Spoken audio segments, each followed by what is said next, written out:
구원해준 나의 천사 나의 세상 난 이상 새 고향이 널 만나러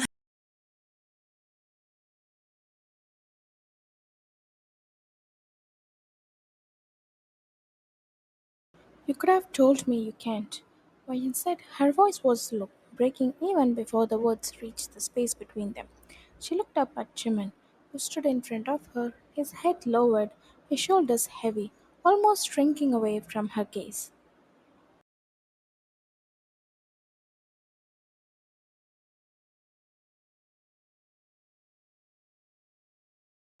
You could have simply said no to me, she added, softer this time, like she was trying to convince him, maybe herself.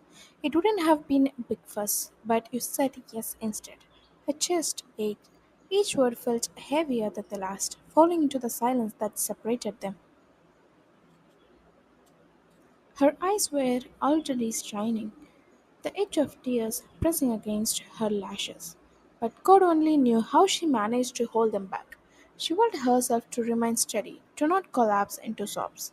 Look at me, she whispered, her voice trembled as if begging him.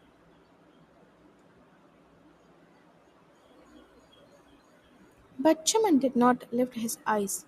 He kept them fixed on the floor, the weight of her gaze burning into him. Just because I was your friend, Wayan said, taking a step closer, her pulse hammering against her ribs. It doesn't mean you can say yes to me when you haven't even moved on from her. Each word dug into her own heart. She had held enough. She had had enough. She thought he would heal. She thought he would let go. She thought he would be hers, only hers. Jimin's lips parted, his voice barely audible. I am sorry.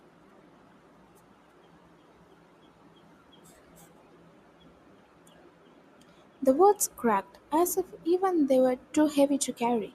Still, he did not look at her. It was not that he had not tried. He tried, over and over. He had tried so much. He liked the way Wayan poured all her attention to him, the way her eyes found him even in the crowd. He found himself staring at her when she slept, memorizing her breath, her quiet face. His heart ached if she so much as grabbed her knee. But his mind betrayed him. It drifted, pulling him back to another time, to her, to the years he had spent with someone else before she was gone. He remembered the day his enemy attacked the moment she was taken from him, the grief that tore him apart, so violent he burned a city down. Wayne had been there, always, through the fire, through the ruins, through the nights he thought he would never breathe again. She stood by his side. She pulled him through the trauma. And yet, he still clung to the shards of his past. He still carried her shadow. Mine felt it like a wall between them, sharp and unyielding. She had given, again and again, until there was nothing left to give. She could not take more, not this time. She had to stop herself from breaking, from hurting herself with hope that never came true. She had to let go of him. If he was not ready to let go of who he used to be. She closed her eyes for a moment, breathing in, slow, shaky. She told herself this distance was necessary. She told herself it might save them both, even if it tore her apart.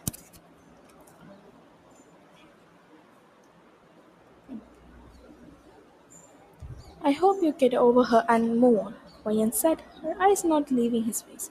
Every word trembled slightly, almost breaking, but she held herself steady. She wanted him to hear it, really hear it, even it hurt them both.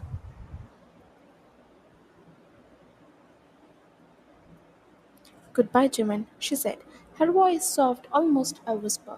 She walked past him slowly, her shoulder pressing his as she went. The touch lingered, light and fleeting, yet it carried the weight of all things left unsaid between them.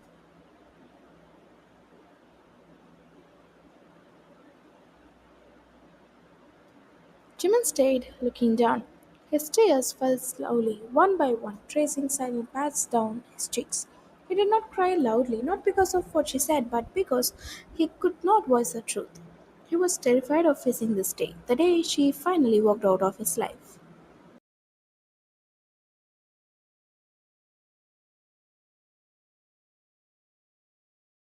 He sank into the bed, he letting his weight fall into the sheets. The room felt smaller, heavier, every shadow pressing closer. His thoughts spun, restless, desperate, replaying moments and missteps. How could he fix this? How could he love her with all his heart without breaking himself?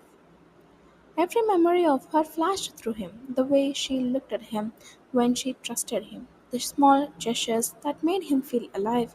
And now, even as she left, even as her footsteps faded, he wanted to find a way to hold her, to protect her, to make her right.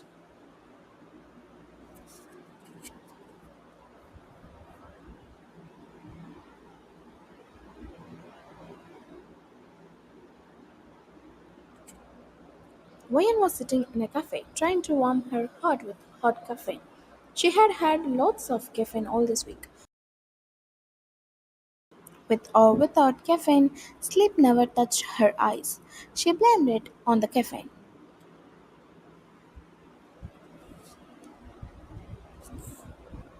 Like she wasn't breaking down, like nothing was affecting her, but every inch of her skin was burning for his touch.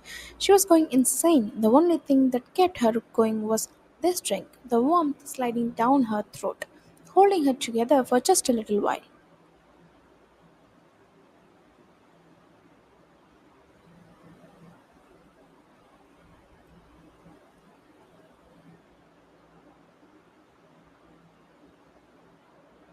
And as she was drinking, someone walked past her, quick like lightning, and when they passed, some metal struck her arm, just above her elbow. Wyan hissed at the sudden shot of pain. She looked down. There was a small syringe sticking into her skin. She instantly pulled it out, her own blood staining the syringe. She looked back at the person who had done this, but her vision blurred already. Her mind was spinning. She was losing herself, losing consciousness right there before she could even realize what was happening.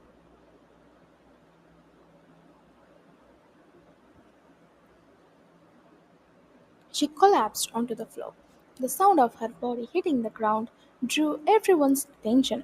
Voices shouted, chairs scrapped, hands reached for her.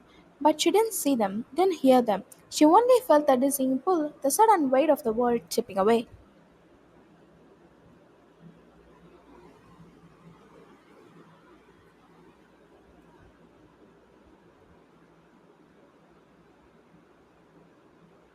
Jimin stood up from his chair. He was in the middle of an important conference, papers spread out, voices around him discussing numbers, strategies, things that suddenly felt meaningless. He didn't care, not even a little. His attention was elsewhere, sharp and burning.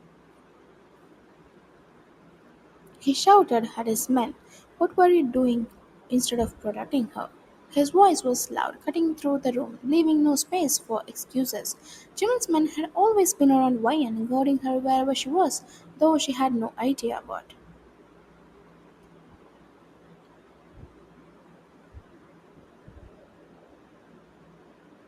He wanted her safe, always, wherever she was, whoever she was with. He knew they would always look for his weakness when they attacked. The thought of it made his heart ache. Her pain, because of him, because of everything he could not prevent, burned him from the inside.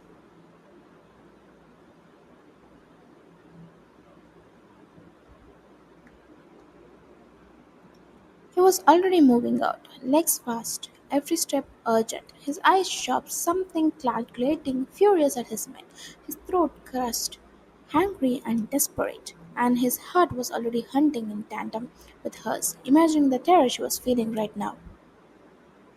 The car was ready, his heart hammering, mind racing through every scenario. The hospital where she was, he was going there. He would not stop. Nothing would stop him. She was everything, and right now he had to get to her.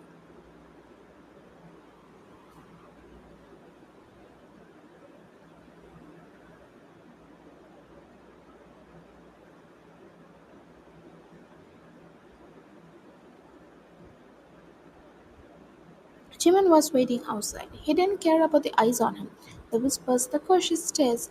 His eyes were only on the doorway and was behind. She was getting treated, and he was losing his mind. Every second felt too long, unbearable.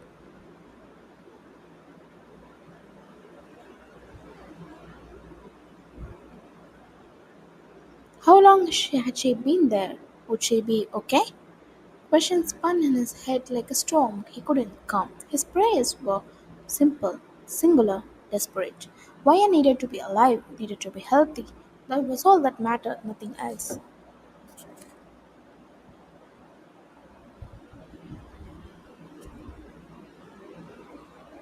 He made a silent promise. He would make sure she stayed away, as far as away from danger as he could manage. If that meant keeping her away from him, he would. He couldn't protect her this time, and that alone was tearing his heart apart.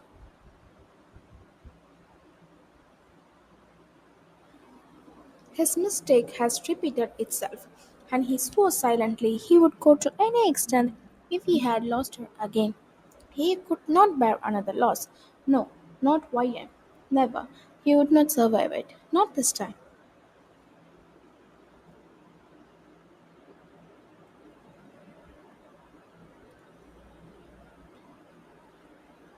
When he looked up, the doctor came out. Jimin's hand already reached the collar, gripping tight, showing his anger, his desperation.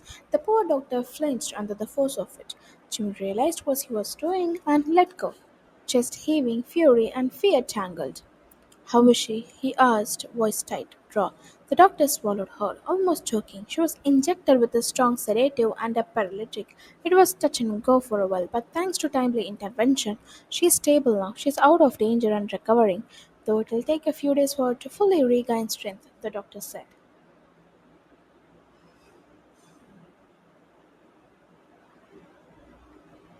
Jimin nodded, absorbing every word. "Can I see her?" he asked. The doctor gave a careful nod. "Yes, but please do not disturb her," he said before leaving. His steps hurried, leaving Jimin staring at the door, mind racing, heart aching, every thought only on her.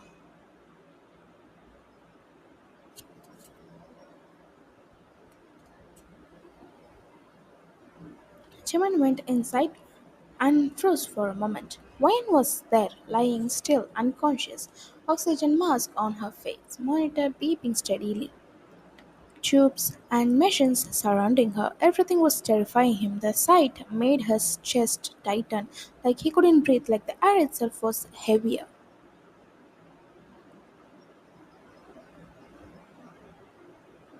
He moved closer, slowly and carefully, kneeling in front of her. Her chest rose and fell, slow, each movement fragile, each breath a reminder that she was still here. He stared at it, memorizing the rhythm, the life in her, even as panic clawed at his mind.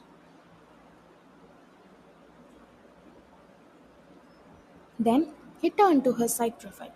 "I'm sorry," he whispered, even though she couldn't hear him. His voice was raw, breaking. "I'm so sorry. This is all because of me." His fingers found hers, holding them soft, tender, careful. The same fingers that had just a while ago almost choked the doctor.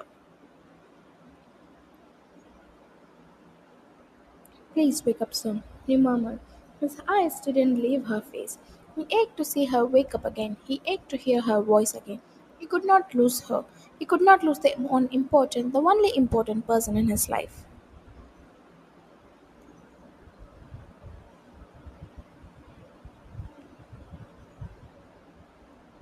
"I lost you. I failed you," he said, a tear escaping down his cheek. He stared at her, guilt and fear twisting together, burning in his chest. "What should I do without you?" He whispered more to himself than to her, his voice trembling, breaking in the quiet room. His head fell onto her arm, resting lightly. Tears wet her skin. He stayed there, not counting minutes, not counting hours, not counting days. He just stayed, holding her hand, watching her breathe, waiting, refusing to leave her side, refusing to let go, refusing to imagine life without her.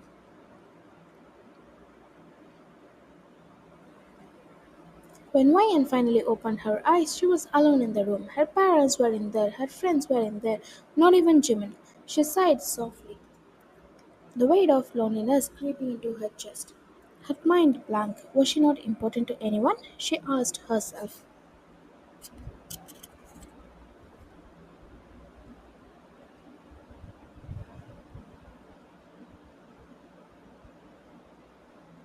She tried to sit up, her body leaning back against the headboard, every muscle aching, mentally and physically strained. A single tear escaped her cheek, sliding down as the pain in her chest throbbed, emotional and loud, reminder of everything she had endured. And then the door opened. Jimin rushed inside. His eyes were wide, lips parted in shock and relief. Ryan's heart skipped. She hadn't expected him to be there. Her own chest clenched, and before she could fully process it, Jimin was already hugging her, holding her tight as if to make sure she was real.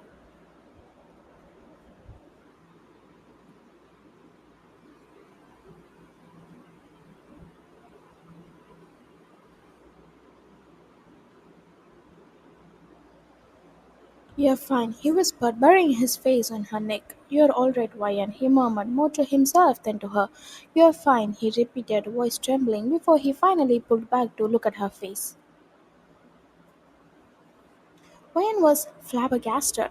Jimin was crying and smiling at the same time. She had never seen him like this, not even the day his late girlfriend had passed away. "I'm sorry," he said, cupping her cheeks gently. "He has suffered a lot because of me," he whispered, rubbing his thumb softly over her chapped lips.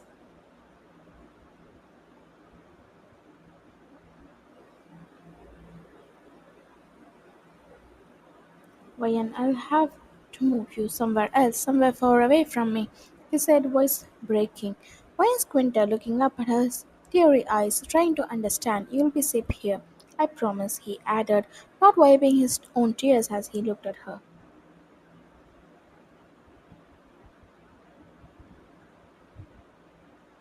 She yanked his hands away from her face, forcing him to meet her own gaze. "I don't need your protection," she said finally. And Jimin couldn't even blink. "I don't need anything from you," she added, voice quiet but resolute. She swallowed hard. He knew she didn't mean the words, but she had to protect herself.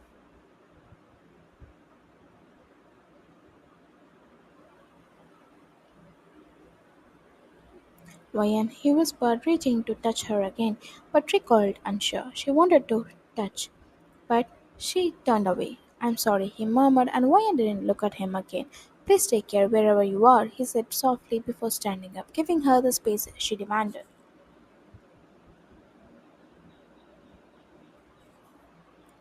He walked toward the door, each step heavy, his grip tightened on the knob as he passed, waiting, hoping she would call back him.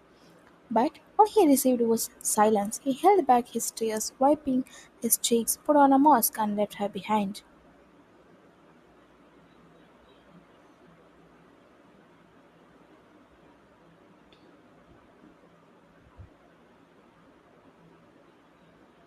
Ryan's silent tears fell onto her lap, one after another, each drop a small echo of her own heartbreak, her fear, her pain. She stayed there trembling, lost and aching, alone in the quiet room, while the emptiness of his absence pressed down around her.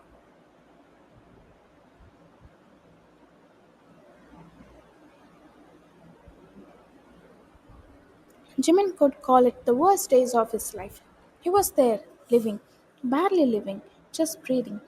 Every moment his mind looking back to Ryan. Her face, her scent, the ache of her absence, all of it pressing into his chest. Yet he made sure she was safe. His men were around her 24/7, eyes on her every move, guarding her without fail. He wanted to know she was safe every single minute, but he could not go closer, not when she didn't want it herself. But as days passed, the longing only increased. His chest ached with the need to see her, to feel her next to him, to touch her even for a moment. But would it ever happen? That thought twisted him from inside.